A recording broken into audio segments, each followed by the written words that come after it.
Today, we're diving into the story of one of the most beloved figures in Mahayana Buddhism. He's a symbol of incredible compassion, a being who offers a timeless message of hope and kindness.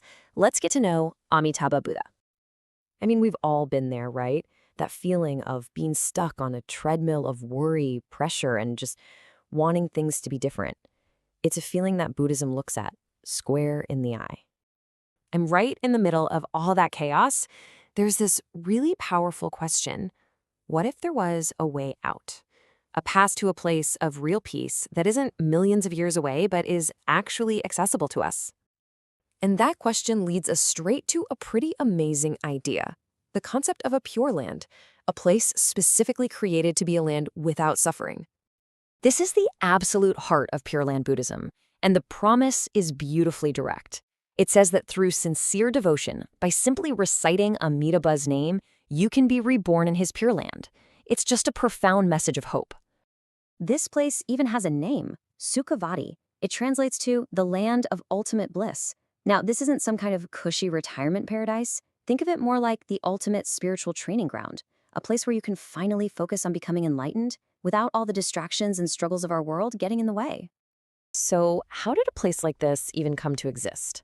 Well, the story is incredible. It all started eons ago, with the powerful dream of one single monk. See, long before he was a Buddha, he was a monk named Dharmakara. And when he looked around and saw the endless cycle of suffering that all beings were trapped in, it just hit him so hard. He became filled with this incredible compassion and dedicated himself to a massive goal, to create a perfect realm, a pure land for everyone. And he didn't just kind of wish for it. No, he made 48 great vows. Not one or two, but 48 specific, powerful promises that would become the blueprint for his Pure Land. Of all those vows, the 18th is probably the most famous, and for good reason. Think about what he's saying here. He basically put his own enlightenment on the line. He promised that if anyone, anywhere, sincerely calls his name just 10 times and isn't reborn in his Pure Land, that he would give up becoming a Buddha. It's a vow that makes this path open to absolutely everyone. And you know what? After countless lifetimes of practice, he did it.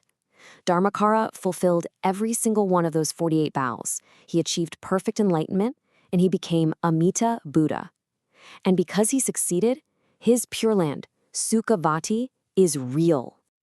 Okay, so now we know where the Pure Land came from, but let's take a closer look at the Buddha himself. Who exactly is Amitabha? His name tells you everything you need to know. Amitabha comes from Sanskrit. Amita means infinite or limitless, and Abha means light. So put it together. He is the Buddha of infinite light. And we're not just talking about sunlight here. This light is a symbol of limitless wisdom that cuts through the darkness of ignorance. Now things get interesting because you'll often see him depicted in two main ways. On the one hand, you have Amitabha, the Buddha of infinite light, who usually appears as a simple monk. This is what's called his earthly body, or Nirmanakaya. But he's also known as Amitayus, the Buddha of infinite life. In this form, he's shown in royal clothes, holding a vase of immortal nectar. This is his transcendent heavenly body. They're just two sides of the same enlightened coin. And every little detail in his art is packed with meaning. His red color, that symbolizes boundless compassion.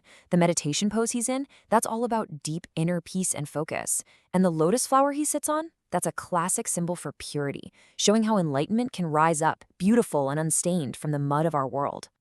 So all this deep symbolism is great, but how do people actually, connect with Amitabha?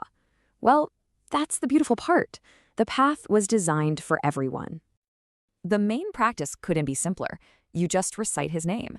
Whether you're chanting Namo Amitabha Buddha or the mantra Om Amidewa Hri, the idea is that doing it with a sincere heart helps to purify your karma and plug you into his incredible power. Its accessibility is its genius. No complicated rituals, no years of study required. So in daily life, this might look like a few simple things. Maybe chanting his name regularly to keep your mind focused. Or doing a visualization meditation where you picture his warm, healing light shining down on you and everyone else. Or even just having a statue or a painting in your home to create a peaceful vibe. And it's through these simple but powerful practices that Amitabha has become this incredible beacon of hope for literally millions of people all across Asia, and now the world.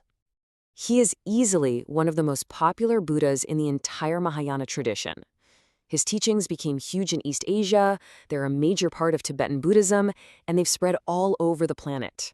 It just shows you how much his message resonates with people from so many different backgrounds. And what's really cool is seeing how the practice adapts.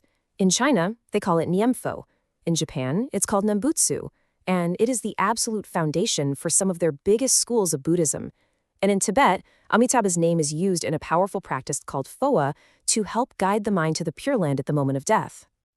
So when you boil it all down, Amitabha is just this unwavering source of hope. His story is all about limitless compassion, and it offers a really practical way for anyone who wants it to find a life with more kindness, more mindfulness, and maybe, eventually, true spiritual freedom. It all comes back to a practice that is so simple, yet so profound. Which kind of leaves us with one last thing to think about. In our crazy, noisy, modern world that is full of distractions, what is the real power of a single, focused, compassionate thought?